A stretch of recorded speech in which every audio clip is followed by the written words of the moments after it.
When self-proclaimed enforcer Paul Reynolds decided he could barge into a homeowner's house and tear down his fence, he and his cronies thought they were untouchable. These retirees in dark polo shirts imagined themselves as a vigilante squad, until 90 kilograms of pure fury came charging from the shadows. But the kicker? They had no clue their humiliation was about to go viral. Buckle up for a wild tale of HOA tyranny turned into a spectacular downfall that'll leave you cheering and arguing. David Carter was a patient man. He had to be, living in a neighborhood ruled by the iron fist of the Homeowners Association for 2 years. They'd hounded him over petty nonsense, like hall monitors drunk on power. First, it was his lawn, an inch too tall because anything over 4 inches was a crime. Then, his pickup truck, parked with its bumper sticking out an inch past his driveway. Never mind that it didn't block anyone. It wasn't about the fence, it was about control. And no one craved control more than Paul Reynolds, the HOA president. A 50-something former insurance agent with a chip on his shoulder, Paul strutted around like a sheriff in a western, barking orders with his HOA patrol, a posse of retirees armed with clipboards and too much time. His loyal minions, Frank and George, trailed him, dishing out fines like they were on commission. They thrived on rules, loved their power trips, and relished making neighbors miserable. But David? He wasn't playing their game. It was a crisp evening, and David sat in his backyard, beer in hand, watching his 90-kilogram Rottweiler, Titan, chase a tennis ball. The sun dipped low, and for once, he felt at peace. Then came the pounding, not a knock, but a battering ram against his front door. David's jaw tightened. He knew who it was. Gulping the last of his beer, he strode inside, Titan's ears twitching. At the door stood Paul, flanked by Frank and George. Frank, a grizzled man in a faded polo, scowled like he'd bitten a lemon. George, wiry and rigid, clutched his clipboard like it was a badge of honor. Paul, with his smug grin, waved a stack of citations like a losing poker hand. "Your fence violates HOA code," he declared, voice dripping with fake authority. "Tear it down, or else." David crossed his arms, his voice ice cold. "Paul, I built that fence legally. This is harassment." Paul's smirk widened, mocking. "Last warning?" David stepped forward, towering over him. "Then sue me." For a split second, Paul's confidence cracked, uncertainty flickered in his eyes. He wasn't used to pushback. His face hardened. "Fine," he hissed. "But you'll regret this." He stormed off, Frank and George scurrying behind like loyal rats. David slammed the door, his pulse racing.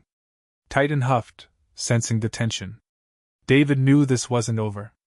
Paul didn't make threats, he made promises. A week passed. No notices, no HOA patrol lurking outside. Just eerie silence. That's what unnerved David. Paul wasn't the type to back down. A humiliated man like him didn't forgive, he schemed. David grew paranoid, checking his security cameras obsessively, waiting for the next move. Then, at 2:13 a.m., he jolted awake. A sickening crack echoed, wood splintering. His front door. Adrenaline surged.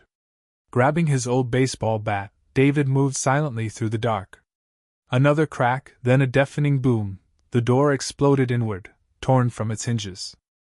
Cold air rushed in, followed by heavy boots and voices. David crept into the living room, bat gripped tight, and saw 3 figures, Paul, Frank, and George. They weren't burglars. They were the HOA patrol inside his house. Rage boiled in David's chest. Paul's voice barked, "Tear it down!" They were after his fence, thinking they could destroy it and walk away. This wasn't about rules anymore, it was war. Frank and George fumbled toward the backyard door. Then, a growl rumbled, deep and primal, slicing through the chaos. Titan emerged from the shadows, 90 kilograms of muscle and menace. His teeth gleamed as he launched.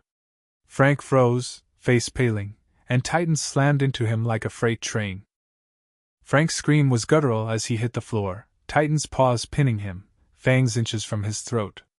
George stumbled back, but Titan was faster, clamping his jaws around George's wrist. George's shriek was pure terror as he collapsed, flailing uselessly. "Paul?" He ran. No hesitation, no loyalty. He bolted, tripping over his feet, shoes slapping the pavement as he fled. David flicked on the lights, revealing the chaos, Frank wheezing under Titan's weight, George whimpering, clutching his wrist. David's voice was deadly calm. "Titan, hold!"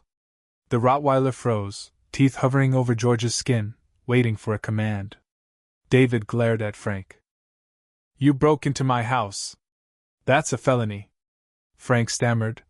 We thought you weren't home." David's lips curled. "And that makes it okay?" Outside, Paul's panicked voice shouted about. "Enforcing HOA rules." David stepped toward the door. "You broken over a fence!" Paul sprinted away, a coward to the end. By dawn, police lights bathed David's yard. Frank and George sat handcuffed on the curb, looking like failed robbers. Frank muttered, head down, his polo filthy. George cradled his wrist, eyes vacant. Paul was gone, dodging the cops. Officer Harris, a seasoned cop, approached David. "They kicked in your door to tear down a fence?" David nodded. "And your dog handled it?" They were booked for breaking, trespassing, and property damage. But David knew Paul was still out there, and this wasn't over. The next morning, an HOA email accused David of harboring a dangerous animal and threatened to sue. David laughed, scratching Titan's ears. "Public enemy number one, huh?" He hired Claire Dawson, a lawyer who dismantled HOAs like paper shredders. Within days, the HOA's lawsuit was tossed out, too weak for court. Then David struck back, suing for breaking, harassment, and emotional distress. His security footage, showing the HOA patrol's botched raid and Paul's cowardly sprint, went viral. Comments flooded in. "These geezers thought they were SWAT. Titan deserves a medal. HOAs need to burn." Paul became a meme, his panicked face plastered online. The courtroom was packed, neighbors, reporters, even internet lawyers. Paul finally appeared, a shell of his former swagger, suit wrinkled, hands trembling. Frank and George pleaded guilty to trespassing. The footage left them no defense. Paul tried lying, claiming he didn't authorize the break-in. The judge wasn't fooled. When the footage played, pausing on Paul's mid-sprint panic, the courtroom laughed. The verdict was brutal. The HOA was fined $250,000, crippling their budget. Frank and George got a year of community service. Picture them in orange vests picking up trash. Paul was stripped of his position, banned from any HOA, and personally sued. The judge's final blow. "You're barred from any leadership role ever." Months later, the neighborhood breathed free. The HOA was gutted, rebuilt with reasonable leaders. Patrols were scrapped, and apology letters sent. Paul vanished. Rumors said he fled the state, too humiliated to show his face. David lounged in his backyard, beer in hand, Titan chewing a massive bone. No fines, no threats, just peace. He'd won, and Titan was the best security system alive. What do you think? Was David's stand against the HOA a triumph of justice, or did things go too far? Should Titan have been the hero, or was the HOA just trying to keep order?